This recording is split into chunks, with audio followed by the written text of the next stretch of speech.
tiempo, el interbloque La Libertad Avanza. Tiene la palabra el diputado por la Ciudad de Buenos Aires, Javier Milei. Muchas gracias, señor presidente. En primer lugar, quiero informar que desde el bloque de La Libertad Avanza vamos a rechazar este proyecto porque es altamente cuestionable desde lo técnico y irreprochable desde lo moral. En primer lugar, para nosotros la cuestión moral es central y este gobierno, con este acuerdo, está tomando deuda. Y hay que tener claro que la deuda son impuestos futuros. Son impuestos que pagan, por ejemplo, personas que no votan, ¿sí? Nuestros hijos, nuestros nietos y quizás hasta personas que ni siquiera nacieron todavía y que cuando estén por llegar al mundo, digamos, acá ya le cargaron deuda, es decir, la fiesta de la generación presente se la están cargando en el bolsillo de aquellos que todavía ni siquiera nacieron. Por lo tanto, estamos frente a algo profundamente inmoral. No solo eso, sino que además estamos frente a inconsistencias técnicas verdaderamente groseras. Yo creo que si el fraile Luca Pacioli, inventor de la partida doble, viniera acá, se suicida. ¿Desde cuándo se cree que se puede escindir la parte financiera de la parte real? ¿O acaso alguna vez ustedes vieron un flujo de caja y solamente explican cómo varía la caja y se deja totalmente de lado lo que lo sustenta? Justamente hay algo que se llama restricción de presupuesto y la variación de la deuda justamente tiene que ver con la presencia del déficit fiscal. Y el déficit fiscal es fruto del presupuesto inconsistente y de los números inconsistentes que manda este gobierno. Es decir, revisemos qué es lo que tiene la parte técnica, porque justamente ahí es el problema que tiene como contraparte esta toma de deuda. Cuando uno revisa los números técnicos, tiene inconsistencias teóricas, tiene inconsistencias empíricas y tiene errores de diseños inadmisibles. Desde el punto de la inconsistencia teórica, el gobierno sigue recurrentemente insistiendo con esta idea de que aumentar el gasto público hace aumentar tanto el PBI que el déficit fiscal cae. Eso no se cumple en la teoría económica, aún en los modelos más rudimentarios con todo ajuste de cantidades. Es más, ni siquiera podríamos pensar en un mundo de puro ajuste de cantidades cuando la tasa de inflación viene arriba del 50%. Es decir, solamente a un demente se le puede ocurrir semejante hipótesis.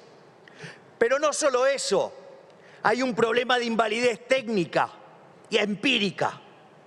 Básicamente este modelo de darle rosca al gasto público y déficit fiscal, Argentina lo ha aplicado durante los últimos 121 años, durante 111.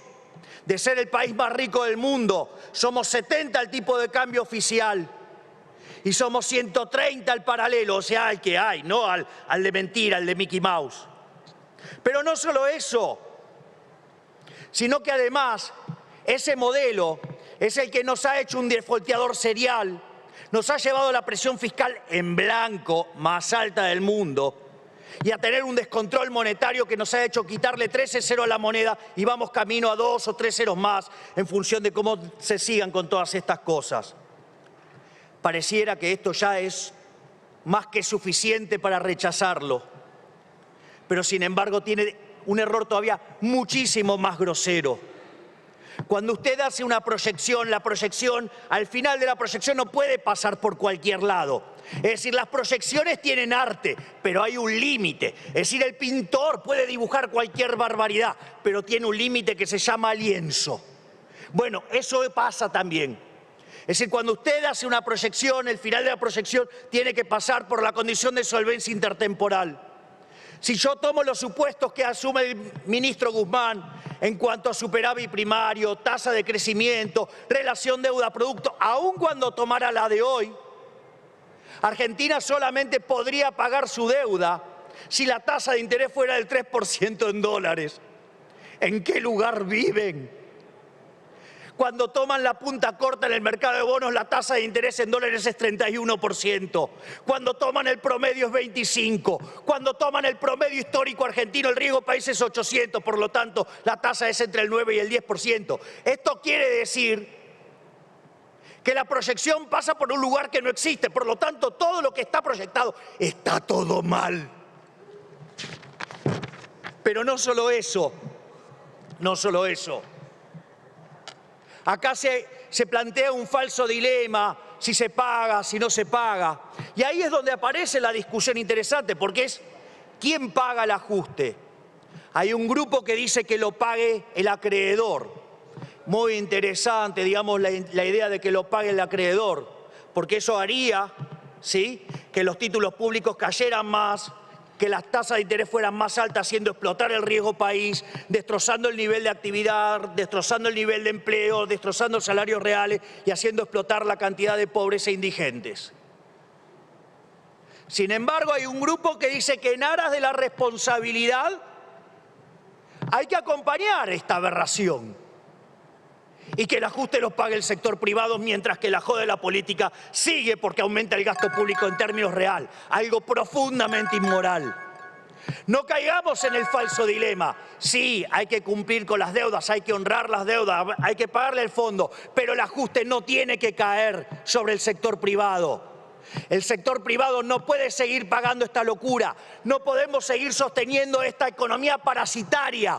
No se puede seguir premiando los parásitos en contra de los que producen. Es más, el acuerdo es tan inmoral que sobrereacciona el ajuste sobre el sector privado para que siga la joda de la política. ¿En qué están pensando? Estamos al borde del abismo y quieren seguir con la fiesta. ¿De qué responsabilidad me hablan? Pero aparte se los voy a poner con un ejemplo para que lo entienda un chico de 3 años y con perdón a los chicos de 3 años. Mire, esto es muy simple.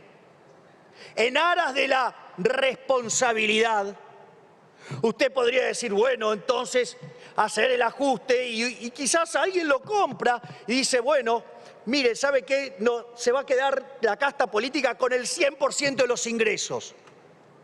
Es decir, no va a haber default, se les va a pagar a todos, pero a partir de ahora ustedes van a ser esclavos de los políticos y eso es inadmisible. Nosotros queremos vivir en libertad y este ajuste lo tiene que pagar la casta política y si no lo paga la casta política, que se lo lleve puesto a todos. Así es que los liberales vamos a votar en contra de esta porquería. Muchas gracias, presidente. Gracias, diputado Milei.